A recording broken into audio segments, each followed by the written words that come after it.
Since oldest living memory, the dungeon gate has stood in the heart of the old wood. Its doorway leads to infinite possibility, to subterranean lands fabled in stories and myths. Many adventurers have passed over that ancient threshold, some to find fame, glory, and wealth beyond telling, and others never to return.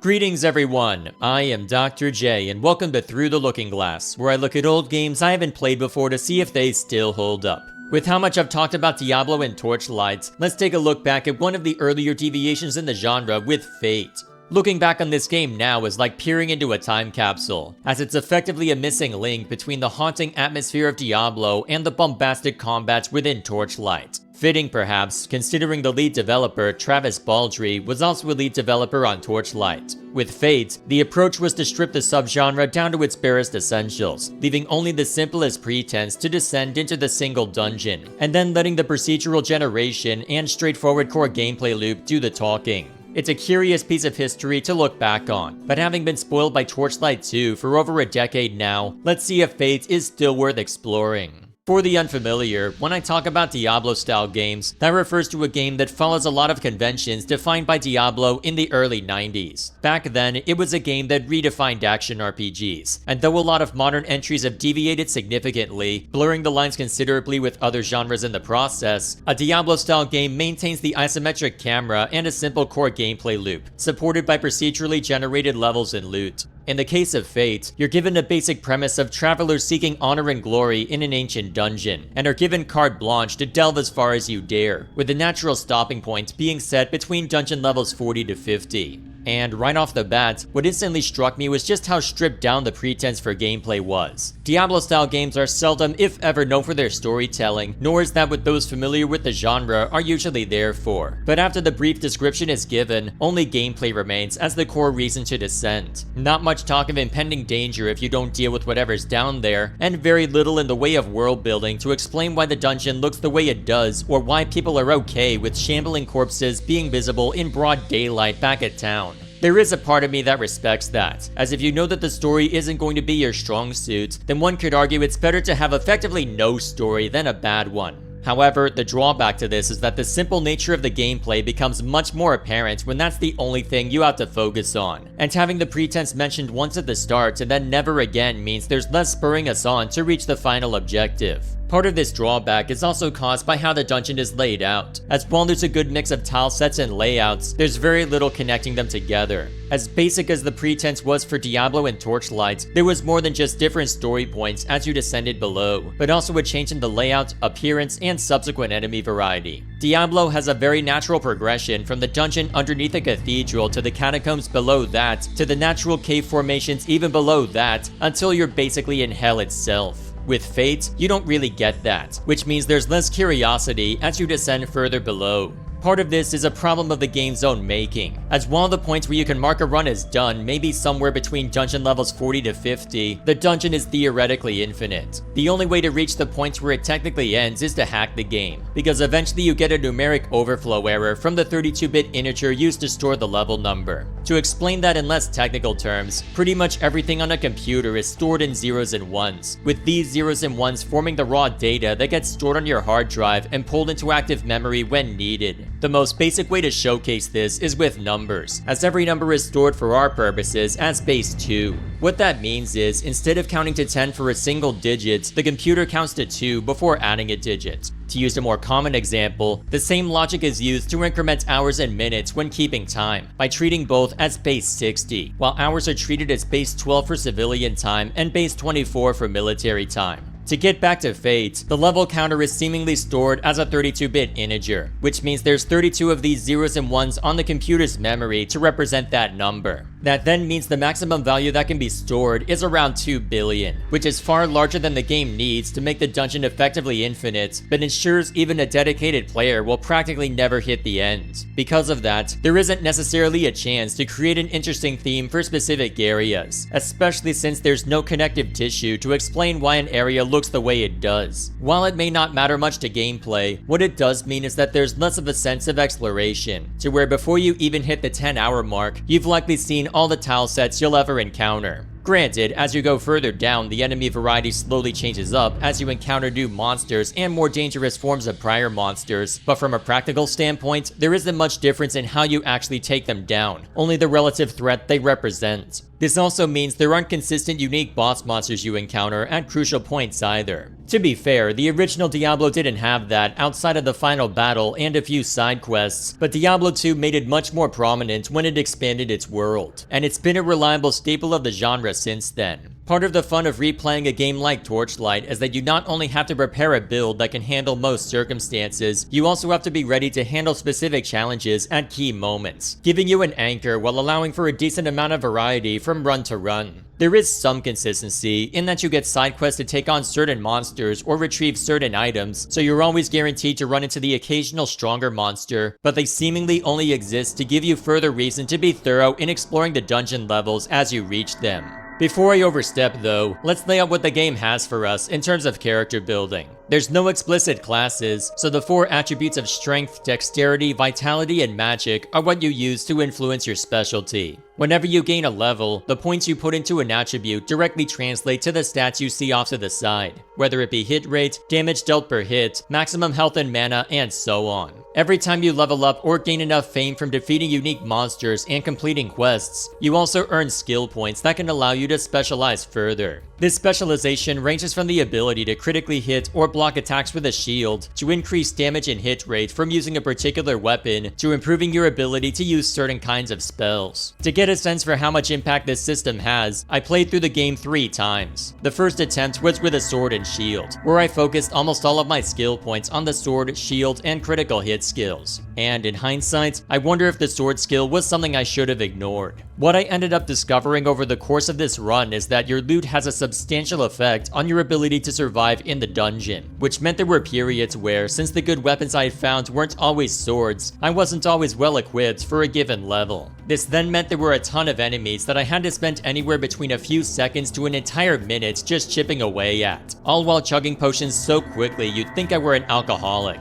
This was the run that cemented a lot of the negative sentiment I have towards the game, as to say that it was a slog is the understatement of the century. Perhaps it's my own fault for going this route, as the mage archetype is my favorite within Diablo-style games, and what I've grown used to with games like Torchlight. Throwing out a host of powerful spells, dancing on the edge of survival by quickly teleporting away after leaving behind a parting gift. That was a standard Torchlight 2 set for me, and one which has been difficult to overtake. And then I decided to go for a pure swordsman in a game without a clear class structure, and end up taking a little over 20 hours of mindlessly holding the left mouse button just to get to the natural stopping point. At least I could just hold the left mouse button instead of clicking endlessly, as a repetitive stress injury is not something you want to deal with when your day job is in software. What made this tedium further annoying is, given how difficult some areas were on account of my lacking equipment, I got to find out firsthand how punishing death is in this game. The options on death are to return to the same place while losing some experience and fame, being teleported to a dungeon floor either above or below you while losing some gold, or having to go back and retrieve all of your gold but being consistently returned 3 levels above. All of them, due to how the dungeon works, are really punishing, as you end up trading convenience in any case. Whether it be the need to grind the experience and fame back up, the need to fight your way back to the prior location, or the risk of getting yourself in deeper than you were before by getting tossed to a lower level, it can end up derailing your efforts considerably. What made it further brutal is that there's no milestone entrances every few levels or so, as the nature of the infinite dungeon doesn't necessarily lend itself to that. As a result, they can't really give an option to return to town, and if you forget to bring a town portal scroll, you're going to be hurting if you have to speedrun all the way down to one of the lower levels. What also became clear during this run were some of the rougher edges of the game. The main one I ran into first was the fact that targeting individual enemies proved to be unreliable. Given how many monsters can show up on screen at once, especially in the second run we'll talk about in a moment, it seems there's a degree to which monster hitboxes overlap each other. Because of that, it can be difficult to target one monster over another, leading to frustration when trying to minimize the damage you're receiving by gunning for a single one. On top of that, the performance in this game was surprisingly inconsistent for a game this old. If ever I had another intensive task running on my computer, such as compressing raw video footage, the game would turn into a slideshow, to a degree that I've never seen on my current computer before. The closest that I've seen to that was the frame rate being choppy when the same thing happened in Pillars of Eternity,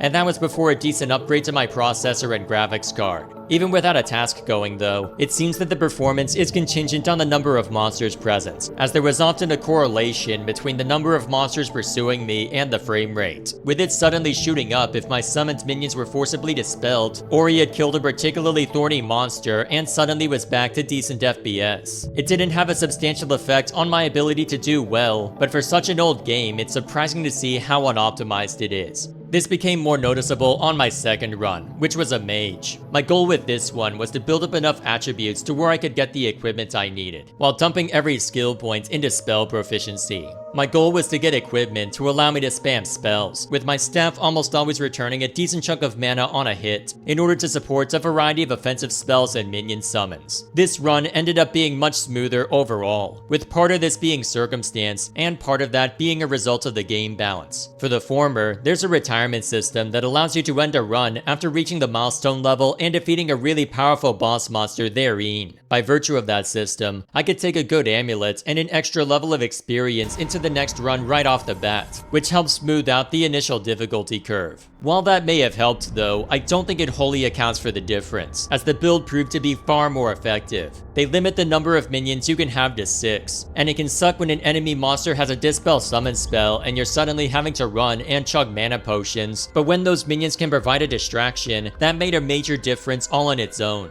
Whereas before, my main reason for returning to town was because I ran out of health potions, now I was heading back to town because I was running out of inventory space, and already set my pet ahead of me to dump off the excess. I was still chugging health potions to be fair, but not nearly to the same degree. What made it further effective was the variety that the spell list gave me for damage options. With just my sword before, I was confined to almost always use slashing damage plus whatever other damage type I could tack on. That then meant if I had put fire damage on it and ran into a demon, then I'd just have to spend a bit more time chipping away at it. Now though, if I'm having trouble with a particular damage type, I could just blankly stare at a target, hit an F key to bring up the spell the enemy is vulnerable to, and then go back to spamming the right mouse button.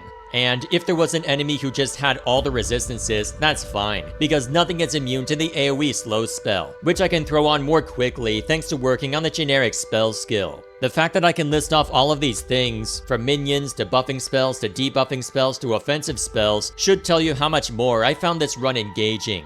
Though, after a while, I could settle into a routine of summoning large monsters and spamming an ice spell that also slows monsters down. Not so great against enemies that are immune to ice damage perhaps, but then again, that's what the other spells are for. That said, from a usability standpoint, I do still miss just being able to hit a number key and casting the spell. You don't realize how much you rely on it until you're without it, but that one change in Torchlight made a surprising amount of difference, as you end up with much more freedom in how much you change up your spells, because you can just hit a button instead of being worried about the currently equipped one. It's a minor point, but one that I did find myself missing as the number of spells I wish to have available started increasing. It's also worth mentioning that, given the sheer number of minions there are, and given how big some of the monsters can get, that it's not always to your advantage, as there were a couple of times where I was going up against mostly archers and didn't realize my health was dropping until I was at 0, because of just how much was going on at once. Seeing the success from this run, my next question was whether I had misjudged how I should be approaching the game.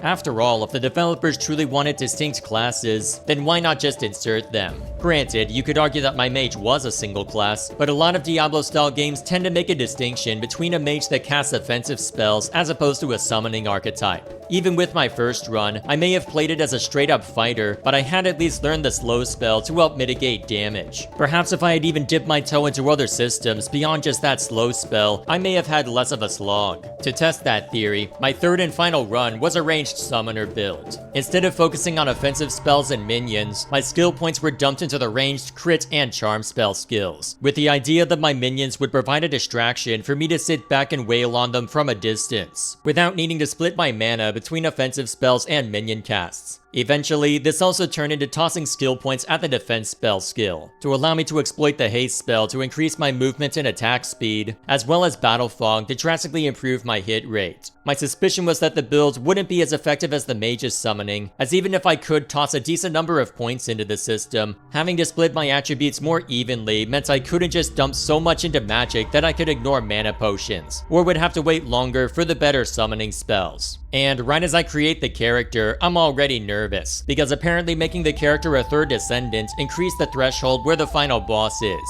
If this build was gonna work, it better kick in pretty quickly and stay really powerful, or else this was gonna be rough. As it turned out, it did much better than I expected, though not as well as the mage run. In thinking back to the first run I did, something I had taken for granted was stopping by the town and buying whatever good gear I could get from there. After playing Torchlight for so long, buying equipment had become nearly a foreign concept given how much good stuff you find out in the world. But this time, proactively looking for better weapons while also distributing stat points for the sake of improved gear and spells ended up working out fairly well. I still ran into points where my equipment began to lag behind, but those were less frequent, to where I was able to get through the run more smoothly. Still, the minions did a lot of heavy lifting, to where if the enemy had a chance to just wail on me, I suspect much of the circumstance would be the same, of sitting still with my weapon and slowly chipping them down while chugging health potions. This is especially the case because while attacking with a weapon can miss, magic is a lot harder to miss with, as it needs to either be a projectile or an AoE spell with a built-in probability of landing. You can theoretically balance this with the fact that it costs mana to use spells, but in my experience, that wasn't enough of a penalty. Short version of this run then, magic OP and don't neglect minions, as even a cheap meat shield is better than no meat shield, regardless of the performance hit they can cause. Overall, Fate is valuable insofar as it's a relic of history and a curious point of deviation from the gritty atmosphere of Diablo, but due to how much has been done with the genre by future games, it's hard to recommend as anything other than the historical set piece. It was fascinating to explore, and you can appreciate it for laying the groundwork for something better, such as the inclusion of a pet that can help you fight and sell items for you, but after knowing something better and growing accustomed to it, it is less enjoyable to go back to the days of yore. If your only curiosity is what exactly made for a well-received Diablo-style game in the mid-2000s, then it's hard to argue with the price on Steam. And if you're willing to mix and match, there is some intrigue to be had in making the classless progression system work, especially if you like the mage archetype. Otherwise, if you're looking for a game that's enjoyable to play without caveats, it's hard to recommend when Torchlight 2 is also right there and isn't that much more expensive. Either way, that's all I have for this video, so thank you all for watching. Please like and share this if you find it deserving, and subscribe to this channel for more reviews as well as other content posted on a semi-regular basis. Now that I've seen to this, I'm unsure what I should focus on next for Diablo-style games. Diablo 4 is right there, but if I'm going to spurn the third game on account of always online DRM, I don't see a reason to change that for 4. Still, there's a lot of discussion to be had from exploring more niche titles in the subgenre, by virtue of whatever eccentricities lie therein and whether they make for a better or worse experience. So if you have any suggestions, I'll be happy to hear them. For now, thank you all once again for watching, let me know what you think in the comments below, and I'll see you all later.